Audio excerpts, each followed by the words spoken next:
Halo semuanya, selamat datang lagi di podcast Sehat Seutuhnya season yang ketiga bersama saya Will Yonas. Di episode podcast kali ini kita mau eksplorasi soal placebo effect. Mungkin teman-teman juga ada yang banyak yang udah tahu tentang placebo effect. Placebo effect ini adalah ketika kita percaya sebuah treatment itu sebenarnya works, tapi sebenarnya itu bukan barang aslinya. Contohnya, kalau misalnya kita dibilang kita dikasih vitamin C, padahal kita dikasihnya pil gula. Tapi karena kita percaya itu vitamin C, itu masih membawa manfaat buat tubuh kita. Jadi placebo effect ini adalah percaya kepada sebuah treatment, padahal treatment yang dikasih itu bukan yang seharusnya. Dan placebo effect ini sudah diketahui sejak lama, bahwa kepercayaan kita kepada sesuatu itu dapat mempengaruhi kita. Placebo effect. Ini yang akan kita bahas karena kenapa? Placebo effect ini tuh ada efeknya juga sama kesehatan kita. Nanti kita lihat juga placebo effect ini ada efeknya sama sport performance. Jadi sangat-sangat menarik. Sangat-sangat menarik. Dan semoga teman-teman bisa memanfaatkan ini untuk hal yang baik. Jadi kalau kita gali sedikit mengenai sejarah mengenai placebo effect ini, banyak penelitiannya. Jadi udah gue gali dulu sebelum gue sharing di sini. Jadi di zaman-zaman dulu, contoh ini di Inggris itu dari tahun 1700-an, ada seorang dokter yang namanya Eliza Perkins. Dia di New England, bukan di Inggris ya, di New England di Amerika. Dia itu buat klaim bahwa dia bisa menyembuhkan banyak sekali penyakit dengan tongkat metal yang dia punya. Jadi banyak pasien yang ke dia percaya bahwa tongkat metal ini bisa menyembuhkan. Akhirnya pasiennya juga sembuh. Inilah placebo effect gitu. Kadang kalau sekarang kita lihat sainsnya, ini apa hubungannya metal stick sama kesembuhan seseorang dari penyakit? Mungkin kita nggak ada datanya sama sekali gitu, tapi karena percaya this is placebo effect, akhirnya orangnya sehat juga. Dulu banyak treatment yang ada placebo effect-nya yang membuat pasien itu percaya sehingga bisa membawa kesembuhan. Contohnya itu ngeluarin darah dari badan. Itu salah satu treatment zaman dulu. Udah gitu adalah menaruh minyak ular, snake oil, di luka. Ya, datanya nggak ada, tapi orang percaya bahwa snake oil ini bisa menyembuhkan luka. Mereka sembuh juga, ya. Jadi menarik banget nih placebo effect. Nah, ada contoh lain. Bagaimana kalau di kasus surgery atau operasi, ada placebo effect nggak? Jadi dulu banyak yang mengatakan bahwa masa sih surgery ini ada placebo effect-nya? Orang-orangnya ketika orangnya dioperasi juga mereka dibius, ya kan? Ketika mereka dibius, sadar apa? Mereka bisa punya placebo effect apa? Tapi ternyata setelah dites beberapa kali di tahun 1900-an, ternyata ada juga placebo effect di dalam kasus operasi. Jadi contohnya ini ada satu contoh kasus di tahun 1800-an. Jadi di kelompok yang ke-1 itu dilakukan sebuah procedure di operasinya yang mengalami artritis atau inflamasi. Itu dibilangnya he peeled off the damaged cartilage. Jadi bagian dari cartilage, salah satu bagian di daerah lutut itu ada yang dibuang, he peeled off, dikupas gitu ya. Tapi di grup yang kedua itu lututnya itu dicuci, ya, menghilangkan hal-hal yang memungkinkan menyebabkan inflamasi yang ada di lutut. Dan grup yang ketiga itu dalam tanda kutip dibilang hanya false operation. Nggak banyak yang dilakukan, cuman dikit-dikit, ya, false operation. Jadi tidak melakukan prosedur yang seharusnya. Tapi pasiennya dikasih tahu sebelum operasi bahwa kita akan memperbaiki artritis lutut kalian. Hasilnya, bahkan di grup yang mendapatkan false operation juga, mereka membaik. Sama seperti orang-orang yang mendapatkan prosedur yang seharusnya di grup 1 sama grup 2. Memang sekarang itu penelitiannya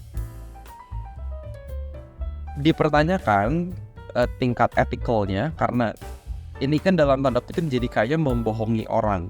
Tapi di tahun 1800-an kan orang-orang ini belum terlalu aware soal ini. Jadi hasilnya ada, datanya ada, walaupun ethical-nya dipertanyakan, tapi kita bisa lihat bahwa placebo effect juga bisa ada di surgery arthritis. Nah, yang selanjutnya, operasi pacemaker. Ini alat jantung untuk menstabilkan irama jantung, mengatur listrik jantungnya. Jadi ini juga penelitiannya sama. Mereka coba membuat 2 grup orang-orang yang memang butuh operasi pacemaker. Lalu satu grup itu dinyalain pacemakernya, satu grup lagi nggak dinyalain walaupun udah dioperasi, udah dipasang. Ternyata grup yang sudah dipasang pacemaker tapi dimatikan, mereka juga irama jantungnya membaik. Kenapa? Karena mereka percaya sama treatment dan surgery yang sudah dilakukan. Ini mind blowing sih teman-teman sebenarnya, karena we can know the power of our mind. What we tell ourselves to believe, itu ternyata ada efeknya. Ya, menarik banget. Ya, penelitian yang lain juga ini banyak sebenarnya, membandingkan contohnya 2 grup pasien. Satu grup pasien itu dikasih tahu diagnosanya penyakit apa dan ini treatmentnya, and you will be healed. Tapi di grup satu lagi gak dikasih tahu, kayak dokternya tuh ngasih taunya kayak aduh ini diagnosanya apa ya, uncertain gitu. Jadi kayak gak pasti. Aduh kita masih cari-cari diagnosanya apa ya. Dan ya udah kita coba dulu pakai obat ini. Ternyata di grup yang nggak tahu diagnosanya apa, nggak yakin, jadi kan nggak terlalu percaya juga nih sama treatment yang dokternya kasih, jadi kayak masih raba-raba, nggak terlalu efek. Tapi ketika mereka benar-benar dikasih tahu sama dokternya, oke, diagnosanya ini obatnya, boom, sembuh, gitu ya. Chance untuk sembuhnya lebih tinggi dari penelitian ini. Dibandingkannya 39% sama 64%, cukup jauh beda angkanya. Jadi orang-orang yang diagnosanya uncertain, treatmentnya juga uncertain, tingkat sembuhnya 39%. Tapi di orang-orang yang diagnosanya pasti, udah gitu treatmentnya juga dikasih tahu dengan pasti dan jelas sama dokter, kesembuhannya 64%. Jadi mindset itu sangat berpengaruh. Nah, yang menarik, emang ada beberapa penyakit yang lebih sangat bisa terinfluence sama placebo effect ini. Ini ada penelitian yang gue kutip. Contohnya kayak penyakit migrain, sakit sendi, udah gitu artritis, asma, tekanan darah tinggi, depresi. Itu ternyata penyakit-penyakit ini sudah dites dan diteliti bahwa sangat berpengaruh dengan placebo effect ini. Ya, so migraine, joint pain, artritis, asma, high blood pressure, tekanan darah tinggi, sama depresi. Kita ada satu platform lifestyle medicine namanya Utuh Health, di mana teman-teman bisa telekonsultasi yang bebas ngantri di mana saja dan kapan saja.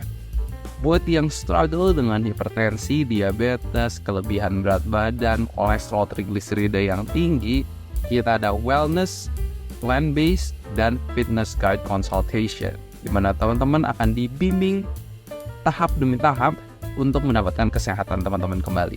Buat yang bergumul dengan kesehatan mental, dengan anxiety, dengan eating disorders, dengan depression, bergumul juga dengan dinamika keluarga, komunikasi di keluarga, dan teman-teman kerja, mungkin kita juga ada psikolog yang bisa membantu teman-teman. Teman-teman bisa langsung booking di utuhhealth.com atau bisa ke Instagram kami @utuh.health, klik link bio dan booking sekarang.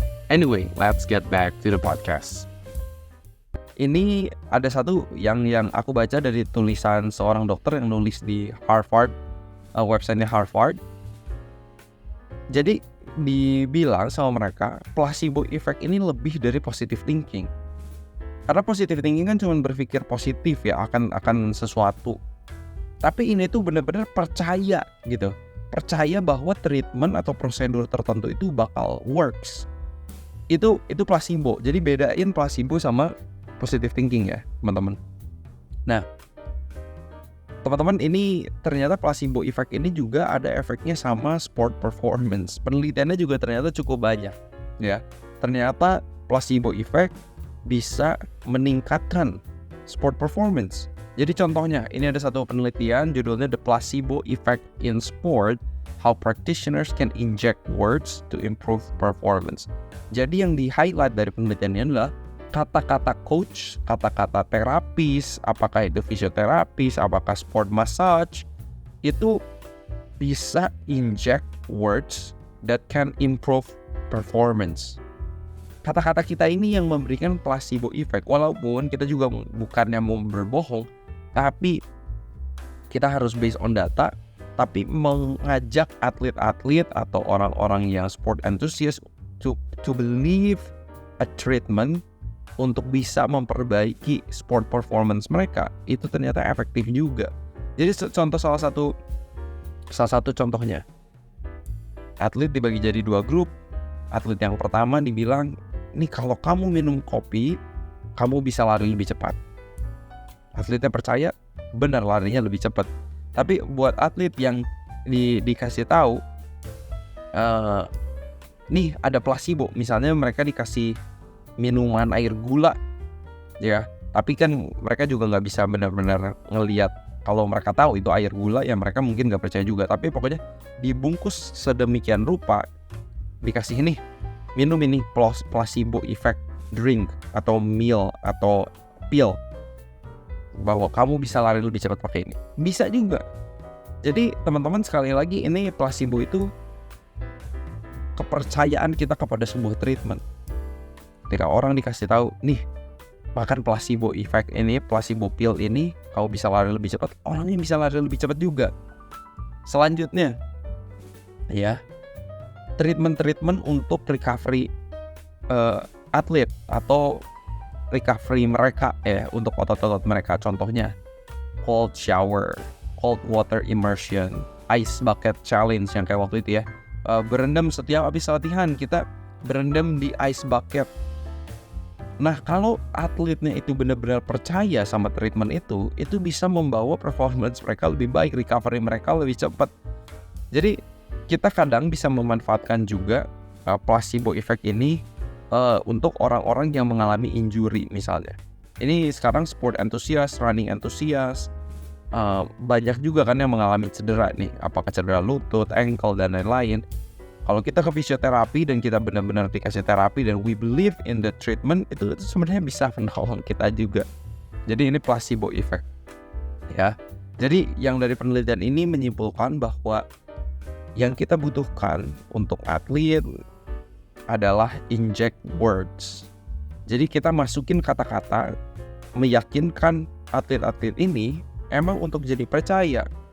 Contohnya, kita nggak harus bohong, tapi kita harus bicara dengan cara meyakinkan. Karena kalau gue sendiri kadang, ya kalau bohong gimana ya, agak nggak suka juga gitu. Tapi contohnya nih, kalau kita ngomong ke atlet, kita kasih tahu ke atlet kayak, latihan di daerah ketinggian lebih dari 1.200 meter itu akan sangat bagus untuk meningkatkan performa. Dan itu ada datanya. Cuman kita sebagai pelatih atau sebagai teman yang mau meyakinkan seseorang untuk mau latihan itu, kita harus ngomong dengan keyakinan supaya orangnya juga percaya. Anyway teman-teman, ini yang ingin saya bagikan di episode podcast kali ini mengenai placebo effect. Ini real, ini bisa di dalam sakit penyakit yang tadi disebutkan, bahkan di surgery. Jadi mungkin take away-nya kalau buat tenaga kesehatan, kita itu mungkin ketika kita mengedukasi, menyampaikan informasi, kita ini harus menunjukkan memang we believe in what we say. Kita percaya banget guidance, guidelines, pengobatan, prosedur operasi yang kita akan lakukan terhadap orang itu. Sehingga orangnya akan percaya. Itu bisa membawa penyembuhan lebih bagus. Tapi yang kita harus hati-hati di sini bukan kita mau berbohong. Ya, jangan kita berbohong, tapi kita memanfaatkan emang data yang ada, tapi kita menyampaikannya sebagai emang kebenaran, ya. Itu that we believe in it. Itu yang penting. Kalau kita untuk sport performance, kita ini juga sport enthusiast, kita juga harus tahu gitu memanfaatkan ini. Ketika kita lagi cedera, terapi sama fisioterapi, ya percaya sama mereka, sama treatment yang mereka lakukan. Anyway, semoga episode podcast ini bermanfaat. Seperti biasa, teman-teman boleh subscribe di YouTube channel kita, kasih rating di Spotify kita, dan share ke teman-teman yang lain supaya yang lain lebih terinformasi lagi mengenai informasi kesehatan. Kalau teman-teman malas baca, ya dengerin podcast ini aja karena sudah saya ringkaskan. Anyway, seperti biasa harapan saya semoga kita sehat seutuhnya.